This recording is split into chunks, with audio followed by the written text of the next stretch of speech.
Hello, this is Dread, and in today's video topic, this is going to be another Theorycraft build video. A lot of people are hankering for a Heartseeker cook, so that's what this is going to be today. Now, this is not meant as a league starter. I succinctly think that you should just play like Bleed Hail of Arrows or something like that, which I'll be linking down below, until you get the gear to play this build, as this specific version is a little bit gear intensive, as we'll see. But the whole concept around the build is we're building around Dragonsong, but we're building around it a little bit differently than other people do. So most people are going to try to make Dragonsong itself do damage, and I feel like that's always such a big waste in these kinds of builds because you have to like scale so much spell damage to make it work. And then of course you have all these other like procs that aren't doing that much damage. So we're just going to completely revamp the idea and we're just going to go ignite scaling. Now, the ignite scaling is really nice with Heartseekers. So let's talk about just Heartseeker in general first. So we have Heartseeker, right? The biggest thing with Heartseeker is we have access to Molten Aerostorm, which of course gives us Malin's Hubris, although we are forced into using Malin's Hubris anyways because of the little burning daggers, and of course Dragonsong, which gets our bleed chance and converts it to ignite. But mainly here, Blades of the Pyre, they give us burning daggers on recurve. I'm not entirely sure if there is a cap to the amount of recurves you like the amount of burning daggers that can be like hovering above you or whatever, right? But the idea here is we have burning daggers here, Heartseekers, then we also have, of course, Dragonsongs, the Dragonsong procs. We can easily get to 100% crit chance through abuse of the base crit here and also as well Peak of the Mountain. Our sustain does not require anything thanks to perfect aim giving us health on crit. Pretty much we'll hit anything with anything and we'll go back to full life very easily thanks to like the peak plus the crit stuff. But then as well on single target we have access to Ashes of Mortality, and we're going to be applying a very large amount of ignites, which makes Ashes of Mortality best in slot for single target, as we're going to get so many ignites, in fact, that I'm pretty sure we're going to be sitting around at like 3k life and like 3k ward easily, not even a problem, right? Even without ward retention, without any ward retention, it's still going to be an insane amount of like chinkiness for free, right? But yeah, the reason why we're using Dragonsong is because it just gives us that base crit that we need on top of all the other base crit. I'm not entirely sure we need this generic base crit here, so we could in theory instead go for just generic attack speed instead, and we'll end up with more attack speed that way. Right now we're sitting at just 135 sitting in here, but like obviously we'll have more as we start attacking stuff and all that, right? Which is cool. And we also have the 17% attack and cast speed with fire skills, which isn't taken into count into the planar.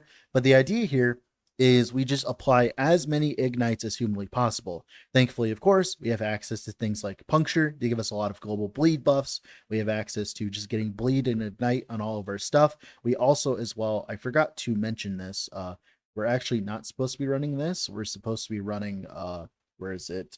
Invoker. So this was changed. Now it gives you like 50% ignite and 75% damage over time. So that's a lot of generic ignite chance there. We can use a soul fire, which gives us a bunch of ignite chance.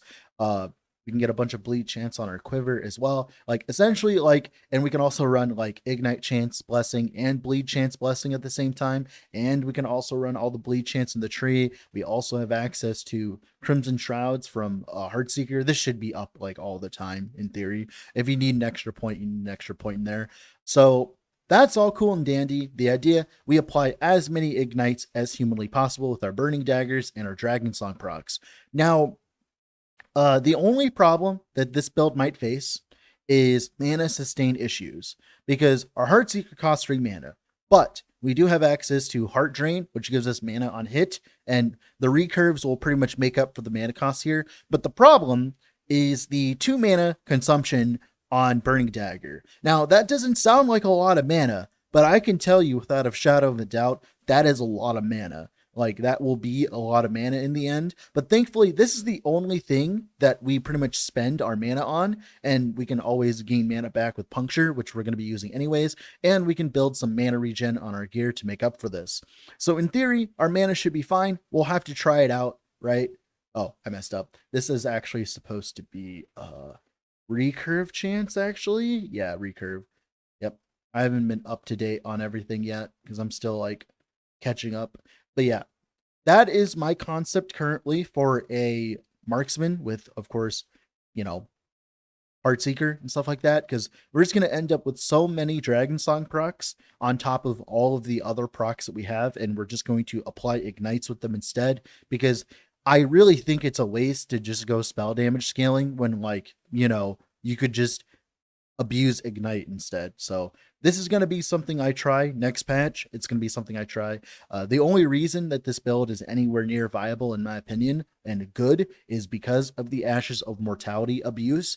Just stacking this many ignites is going to cause us to have a lot, and I mean a lot, of extra fun, because like we're going to end up with gigantic, and I mean gigantic, ward numbers just from this stupid fucking ring on top of all the ignites that we're going to be applying. So I'm really excited. And the sustain on the build is insane, mind you. Like it is absolutely insane. 15 health, well, 75 health on crit is nothing to sneeze at. If we are casting one Heartseeker, right?